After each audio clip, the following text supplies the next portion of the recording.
Salut les multipassionnés. Alors aujourd'hui j'ai envie de revenir sur la notion de multipotentialité, d'aller voir un peu plus en profondeur les différentes sortes de multipotentialistes, parce qu'on n'est pas tous pareils. Voilà.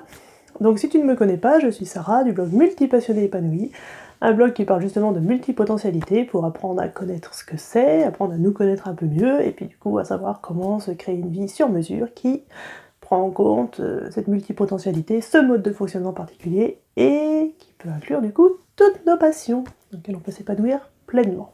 Voilà, si tu veux en savoir plus, n'hésite pas à aller sur le blog pour télécharger le test pour savoir si tu es multipotentialiste, et tu as un guide avec qui t'explique les bases de ce mode de fonctionnement. C'est dans les liens dans la description. Voilà. Du coup, aujourd'hui, j'ai envie de te parler des différentes sortes de multipotentialistes. Parce que, ok, du coup, un multipotentialiste, rapidement, c'est quelqu'un qui a plusieurs passions, qui peuvent être aussi bien très scientifiques que très artistiques. Alors, on est attiré par vraiment tous les aspects. Tout peut potentiellement nous intéresser. Et donc, on a aussi un grand besoin de variété dans nos vies, donc on a tendance à vouloir explorer différentes choses au cours de notre vie. Une seule chose, toute notre vie, c'est pas pour nous. Voilà, ça c'est dit. Maintenant, sachant tout ça, c'est quand même important de repérer qu'il y a plusieurs types de multipotentialistes. Parce que voilà, c'est pas parce que on n'est pas tous pareils. C'est la beauté de la multipotentialité.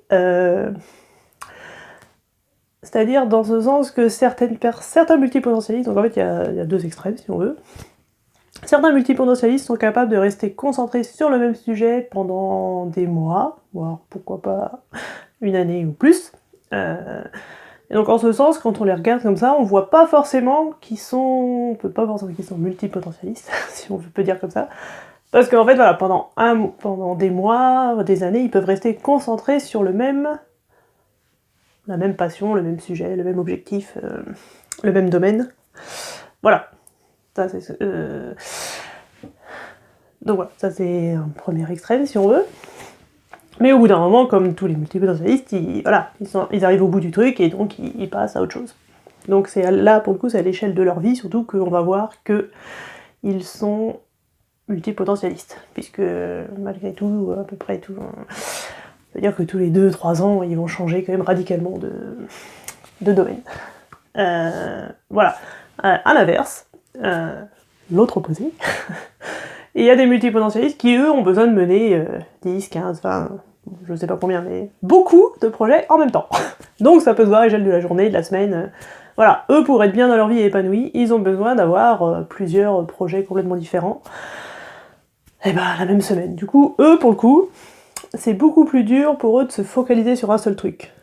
Vous pouvez aller revoir sur le blog l'article que j'ai écrit, dans la description, sur pour rester focalisé, autorisez-vous à vous disperser, parce que pour le coup, ces multipotentialistes-là, plus on est vers cet extrême-là, plus on a besoin, pour notre épanouissement personnel, de faire plusieurs choses dans la semaine. Voilà, rester focalisé tout le temps sur le même projet, c'est pas possible.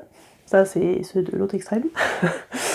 Voilà, donc pour le coup, pour continuer vraiment à avancer sur son projet et tout, ils ont besoin de s'autoriser des pauses pour aller explorer autre chose. Voilà, quitte à mener, ceux-là a priori ils sont capables de mener les 10 projets en même temps, voilà. Sachant que les projets sont pas tous forcément professionnels, mais bon, ils sont pas tous le même degré d'importance, etc. Mais dans tous les cas, voilà, donc plus on est vers ce pôle-là, plus on a besoin de variété dans notre vie au quotidien, et plus on est vers l'autre pôle,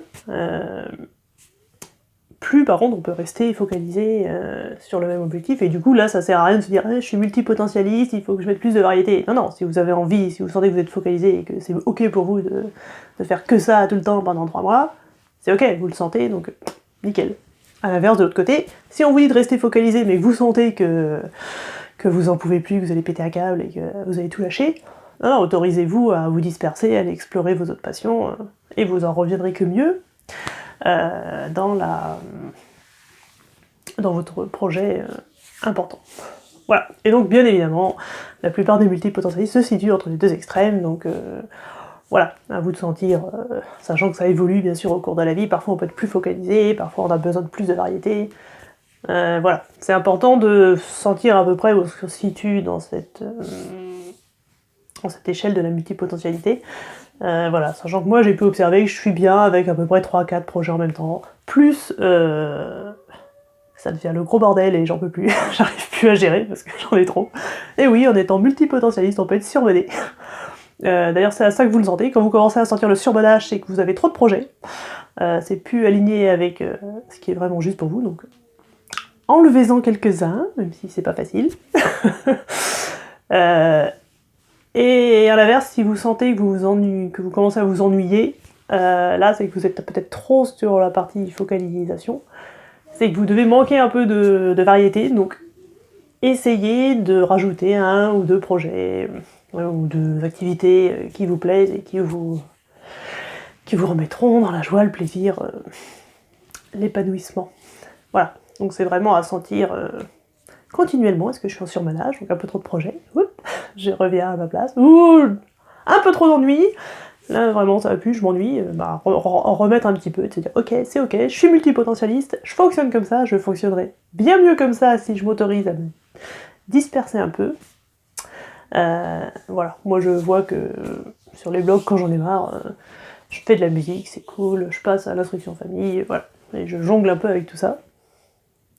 Sachant que moi je suis limite en surmenage, hein, je suis en train de doser pour revenir sur le nombre juste, mais voilà. Donc ce que je voulais surtout vous partager dans cette vidéo, c'est que c'est important de ne pas se juger en disant « Ah, la multipotentialité, on est censé avoir une vie variée, avoir plein d'activités en même temps et tout. » Non, on peut avoir plein d'activités en même temps et passer de l'une à l'autre sans problème. On peut aussi rester super focalisé pendant des mois. Voilà, c'est pas ça qui fait que vous êtes ou non multipotentialiste. Ça va surtout se voir sur 5-6 ans. Voilà, même un multipotentialiste bien focalisé, au bout de 3-4 ans, a priori, il va changer radicalement de... Voilà, moi j'ai quand même tendance à être plutôt dans la partie focalisée que très, très variée. Voilà, j'ai quand même changé radicalement de domaine, même si pour nous ça paraît logique, de l'extérieur.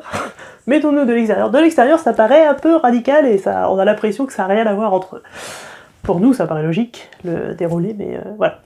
Donc vous êtes multipotentialiste, que vous soyez dans la partie plus focalisée ou dans la partie plus besoin de plus de variété. Voilà. Et donc c'est important de savoir où on se situe pour... on va pas se juger aussi et se dire « Ah, je suis peut-être pas multipotentialiste, il y en a des qui sont plus... pas dispersés, mais qui sont plus dans la variété. Ça se voit plus que moi, voilà, ça veut rien dire. Vous êtes quand même multipotentialiste, même si vous pouvez rester focalisé sur le même sujet pendant longtemps. Voilà.